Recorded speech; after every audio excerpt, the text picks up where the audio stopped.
Hello everyone and welcome back to another episode of Discovery Studios, my custom theme park series in Planet Coaster 2. And I know a lot of you have realised, but recently I have not posted any videos regarding this park, and usually that's because I'm building some massive dark ride and I want to do it to the best of my ability. This time I was building a massive dark ride, but I now haven't even got the time to do that, and I've literally not done any of it since the last episode, and that is down to so many different factors. The videos that I've been posting in general, the challenge that I hosted on this game where I had 650 submissions to look through, so you know that's going to take a while, and a lot of exciting life stuff in general. There's been so much going on this month that I just haven't had the time to build that dark ride, and when you haven't built something for ages, when you finally get the time to and you come around to it, the motivation just isn't there. So in this video we're going to do something very different because I've never done this before. We're going to skip past that dark ride for now and come back to it later and actually go on to build the start of the next area with two major coasters and revealing what the theme of that and those rides are going to be. So make sure you watch till the end so you don't miss anything, and be sure to subscribe to the channel as well so you don't miss those future episodes where we're going to build that dark ride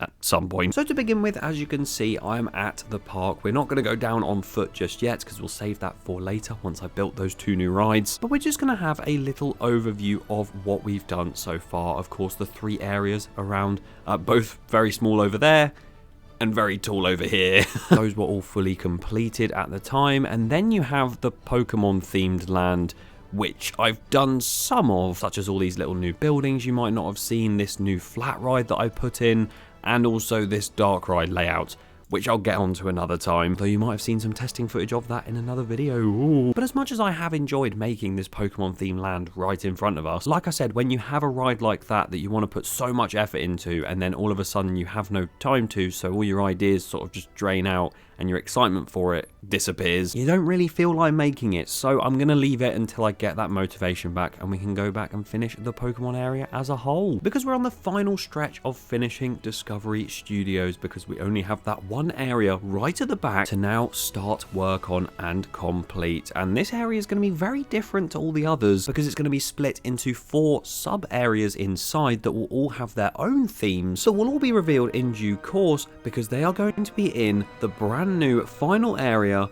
based on, it's the wrong way around, PlayStation. Yes, I used to play PlayStation all the time as a kid, and some of the games on PlayStation I absolutely adored, and I thought it'd make a really cool final area to be able to do 4 different themes based on games on PlayStation consoles and separate them up and make a really different ending to the series. Of course, we do still need to go back to that Pokemon area now, but that'll be fun either way. And this is just a template of what I want to do, but I have gone and made this pathway structure in the PlayStation logo and sort of made it a bit like the Jumanji game board that they made in the pathways at Chessington, but this time for PlayStation. And you're going to have one area off of here, one off there, and of course one off this side, which is the side we're going to be focusing on first, because I wanted there to be 2 striking coasters as you walk into this area, because you're going to go to that center bit and then be able to go left, right, or forwards. To have a coaster or 2 running alongside and going under and over the pathways around this area would be really cool. And what better PlayStation game to start off with than one that is probably one of my favorite games I've ever played, Ratchet and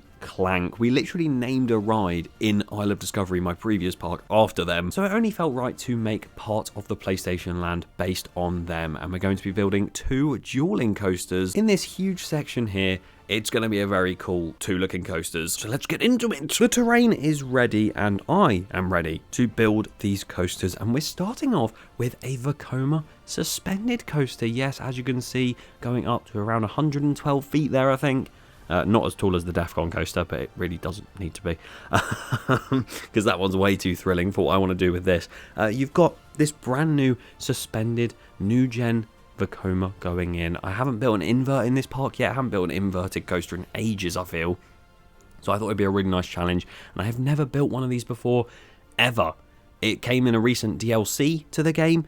I think I might have built one as a joke in place of Rita for the challenge I did, but that is about it, and it was pathetic. It was a really bad layout, so I wanted to actually do a proper layout, a custom one. with inversions, with that classic overbank turn that you've already seen going in.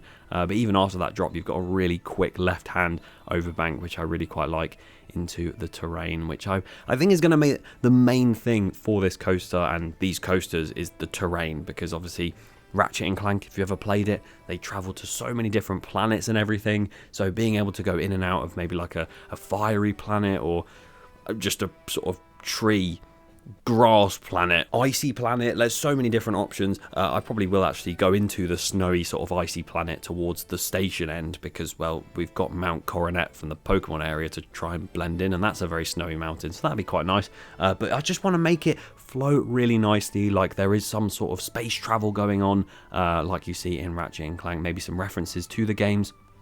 There's loads of stuff that I really want to do with this ride, and I love that franchise, so definitely want to make it as good as I can. And you might be thinking, how come you call it Ratchet and Clank and they said it was going to have 2 coasters running around and there's only one? You're not building the other one. Are you leaving it? You'll see why I'm leaving it, because most of the time when you build a dueling coaster, you build them both at the same time. You sort of work the other around what you've built on the other, like that sort of thing. That's not how I want to do this, because I want to build the layout of the suspended coaster first and then go for the other coaster that you're going to see, for a reason you'll find out in probably about a minute. So as you can see, putting like an overbank in again. I've not really built many of these coasters, like I said, and not really seen many of them, so I'm not too sure what layouts are good and what are bad. So I obviously like a good overbank. They're quite intense, and also a few airtime hills and inversions. That's the main thing to look for. Building it with that angle snap just so it's a little bit easier to translate it into another coaster. And then we go down more into the valleys. Nice inversion there once again, and we're slowly working towards the main plaza area that I've sort of mapped out. We're obviously having 4 different games in this land, so to have a plaza area for each one would be quite nice, because you know it's individual and it's its own theme. Whereas if I just had them all go off of that PlayStation logo in the center and just strand off to one ride, it would just be a bit like, what's going on? So at least it's stranding off to separate little areas, so we can have like a restaurant or maybe like a fast food place, flat rides, who knows. There's loads of opportunities there, but there'll be one major ride in every single one at least, so don't worry about that. Gonna get onto a little bit about what those games could be later on as we go into the brake run for the invert. There you go, that's the invert done. And you're about to find out why I've left the other one, because I've kind of had to. The other one won't really work without this. So as I build the final turn, we're going to have like a transfer track, but again, I will specially do that for both coasters, because as you'll see in just a second, as it hits the brake run, it gets round really nicely as I smooth it round. I had a really unique idea for this coaster coming up, and I thought it'd be really nice for the Ratchet and Clank thing, because, you know, often you find in the Ratchet and Clank games that Ratchet often has Clank on his back, or they sort of go very closely together everywhere.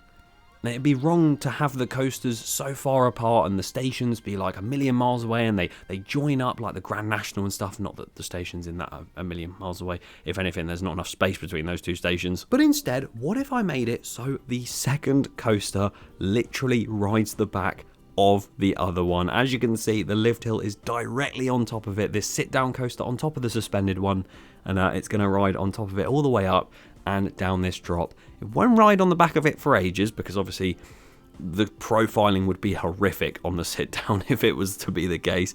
Luckily not, and it's going to go its own separate way. But it's quite nice how this coaster is a little bit like Stardust Racers in a way that it duels with the other one at times where it looks really cool off-ride and on-ride, but then there's other times where it just sort of does its own thing, but still is in speed and in sync with the other one. So yeah, that was my goal with this, and as you can see, just making sure the brake runs were aligned, because I actually wasn't using angle snap for this one past that drop, because I thought it'd be really silly to keep to that, especially if I need to try and match the profiling of the inverted coaster. As you can see, dropping down, and it's going to follow that drop pretty well as it then turns right and goes to the right of it and does like a nice bank turn, much like the invert does. And then it will go up into different outer banks, different inversions. There's like a stall loop later on that I build, and it goes through one of the turns on the invert. Just stuff like that that's just really nice. That looks so good off-ride, especially when we've done that terrain and all that theming with all the planets that will come through. As you go round this entire coaster, going through these planets, you're also looking left and right and seeing these coasters dueling together. It'd be really, really nice. So yeah, and it's also very unique to anything we have in the park as a whole. I know a lot of people were saying, oh, another launch coaster when I made the DEF CON one, because literally before that, all we built was launch coasters and then followed it up with another launch coaster. So at least now we had, oh, I guess I did make the Wallace and Gromit Jr. coaster that was a lift hill, but that's drive tires, it doesn't count. But at least I made the Pokemon Spinner, which was of course a lift hill, and then we've got these two coasters here, and then there's going to be another lift hill coaster in the PlayStation Land for sure. And then the other two, I don't know if they'll be coasters just yet, but if they are, they probably won't have lift hills. They'll probably be launchers again, which, oh well, at least we have some lift hill coasters.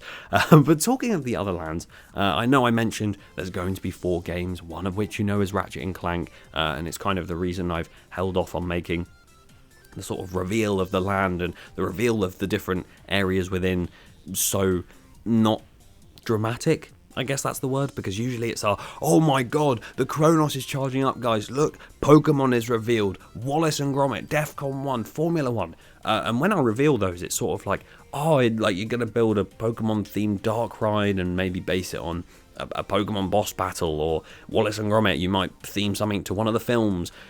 If I told you PlayStation's the theme of the area, what am I going to do? Theme a ride after the PlayStation menu or like the startup noise? Like, it just makes no sense. So it's got to be actual themed lands inside of it, like these games that I've chosen, that I will reveal to you instead as we go along. So I know it wasn't that much of an exciting reveal when I just said it's PlayStation, by the way, and looked up, but it's for the better, because in the next 3 episodes there'll be reveals for every single one that we build.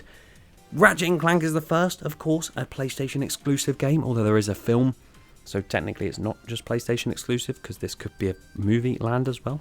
But that could literally be said for any of the other games I've chosen as well, because one of them used to be PlayStation exclusive, now it definitely is not, because I literally have it on my Nintendo Switch, so it's definitely not PlayStation exclusive, but it originated from PlayStation, and it was fantastic, and I hope you guys enjoy that ride, because I've always wanted to build a ride based on that IP, and hopefully that lives up to the expectation as well. There's another game that definitely wasn't released originally on PlayStation, but was on PlayStation eventually, that is just an incredible game, and I really can't wait to make a ride based on that as well. And then the final one, if Ratchet & Clank has a movie and also is on PlayStation, and that makes it not exclusive, then I'm screwed with this last one, because it's not even PlayStation exclusive, or I don't think it ever has been, and it's got an entire TV series attached to it, and even was a horror maze at Universal Studios the year just gone.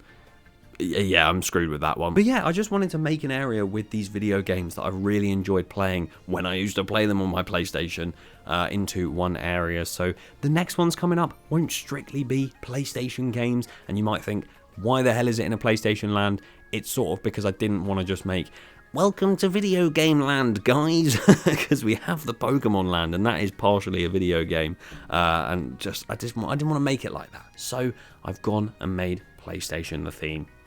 And we're building this coaster right here for Ratchet & Clank, which is probably the second most PlayStation game on here. Well, probably the most now, but yeah, either way. It's very a PlayStation game. Very a PlayStation game. My English is great. Maybe my English is just getting worse the less I do these episodes. I need to do more. As you can see, getting towards the end of that layout. You've been seeing me the whole time. I've been yapping about everything other than this coaster, and the fact it goes through all those different elements on the invert. As you can see, it's literally going through another one right now.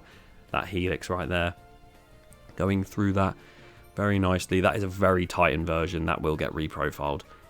And yeah, you can see that right there. As we go back smoothing, loads of different S-curves there. Thought that'd be really nice. Something a bit different from anything else we have. And then the brake run. Oh, isn't it beautiful? So unique. But that's sort of why I said to leave the maintenance transfer track, because they could literally operate together on top of each other and just move along and be stored in the same building. I mean, these coasters are only going to have 2 trains on each one, which isn't ideal, but it works for me because the coasters aren't exactly the longest of rides, so it didn't really need a mid-course or like a midway launch or anything. I felt that was a bit unrealistic, so I made it like so, and they both hit the brake run at the same time, which is beautiful. And then I'm just sort of making sure that you can see all of the different parts of the ride, and it's not going into tunnels because that gets very confusing when you try and do theming. It's very much like, where's this part of the coaster just gone? I have no idea. And I know they are different colours right now, but having one bright blue and then the other like a bright grey-ish just really didn't help. So eventually when I changed the colour of the blue one, you can definitely tell them apart a lot better, because sometimes you do sort of sit there and think, what are these coaster tracks doing together? And then you realise they're separate coasters, even though I've just built them and my brain is fried. As you can see, orangey brown colour, Ratchet and Clank, that's what the logo looks like. Clank obviously represents the silver, and then you've got the brown / orange that Ratchet, I guess, is represented by. And then you've got them running right there. Oh, it's so cool just seeing them duel, and then they go their own separate way and then come back to each other. Oh, it's so nice. And then, well, that one was way too fast into the brake run, actually. Realism is gone. How dare you not duel back into the station after you hit the brake run? And then I'm just making sure I change the colours of the trains themselves. Going to have some theming on them. Make them look a little bit more, not industrial, but a little bit more sort of like you'd see on like a rocket ship or a spaceship type thing. The clearance on that, oh my god. I think I go and edit that in a minute. And that one, that's awful. Yeah, I bring that down quite a bit. And then sort this one out as well, because that is just absolutely mental that it gets that close. I mean, I don't mind losing a little bit of realism here and there in this park. Like maybe, I don't even know how many benches and bins I have in this park. I need to go around and do that at some point. But I don't mind the realism lacking a little bit. Stuff like that is just way too close. So I thought I'd change that. And I changed it for the better. As you can see, the ride stops on the lift hill, so it got a bit out of time. And then I just tested it around a couple more times, changed the wait time intervals so it would dispatch at the correct times as well, double check them, and yeah, there you go, back into the brake run, sorted that out so it is in time. And I guess now, talking of time, it's time to go to real time. And here we are then, down at the portal for the PlayStation Land. We're going to walk in. Of course, like I've been saying the whole time, these coasters aren't final, things might change on them. As I hope I remove this stone column. But as you can see around us, there is so many different twists, turns, inversions. Look at that stall over there. Nice turns. And it's very terrain based, which again, like I've mentioned already, I'm going to have Ratchet and Clank go around this entire land, and there's going to be like different planets and stuff that you see in the games. Just really nicely terrained around this track. It comes round right there. Look at this. It's such a cool view as well. Like, they're doing their own thing, but they're also dueling in a way. Like that there, and then they'll come underneath the pathway, round through the valleys down there, into the final section of the ride, which you will also be able to see from this pathway over here, more towards the area of the actual Ratchet and Clank land. And there it goes, into the final brake run. I do like how they both go into the brake run at the exact same time. And the fact as well that they both climb the lift hill at the same time, they duel together. It's perfect for a ride called Ratchet and Clank, or two rides I guess you could call it. And the fact it's sit down and inverted, thought that'd be really, really unique. And I'm going to give you a work in progress POV of both these coasters. We're climbing the lift on Ratchet right now, as you can see, going up. If you do have any name suggestions that could oppose the Ratchet and Clank name, something else, then do let me know if it is Ratchet and Clank themed. This will be a little bit rough and there are supports clipping through the track, but oh well. Here we go, nice bit of airtime there. Yeah, it does need a bit more smoothing, but for first draft I don't think it's too bad. There's the invert going round. Oh my god, that was a bit dizzying. And here we go into an inversion. Oh, look at that. This side is definitely probably the most like fast paced and intense. We have like a stall loop there. Where's the invert? There it is. Look at that. That's so cool. It's got some nice twists and turns down here through the terrain. That gets very close. I might have to update that. And then we like dive down into this pit here, which would be really nice to have some theming on, with the invert going right beside into the brake run. Not the longest ride, but it's long enough. As we ride the invert as well, the supports being able to join both of these together will be so cool when I do custom support it a little bit. but that obviously will come in due course. Look at this. That drop is so cool towards the ground. And then a quick bank there. And then obviously the classic Vekoma suspended coaster. Massive overbank turn into a nice corkscrew. Haven't seen much of the sit-down coaster. Oh, there it is. As I say that. Goes around us. Oh, I love that so much. Just being able to watch it like speed off in the distance and then slow down behind. There it goes. And then we're a little bit in front here as we come around into more inversions through the terrain again. Yeah, it looks very sort of bot's job at the minute, but I know for a fact once I get that theming in and all the terrain work, it's going to look so much better as we barrel roll into the final brake run. There you go. I'm really happy with those layouts. And in all honesty, I'm just glad that I could actually bring you another episode of Discovery Studios because I had so many comments asking where it was. So yeah, be sure to stay tuned for the next episode because we're going to be finishing this entire coaster's plural off with all the theming and the station and everything like that and that area, and then move on to the next coaster. It's going to be based on one of the other 3 games that you can find on PlayStation consoles. Thank you for watching Discovery Studios episode 15. I hope you enjoyed, and I really do apologize for the delay in this episode coming out. Hopefully now we'll be back to plain sailing again, where it should happen once every week or every other week. Make sure you subscribe and see you next time.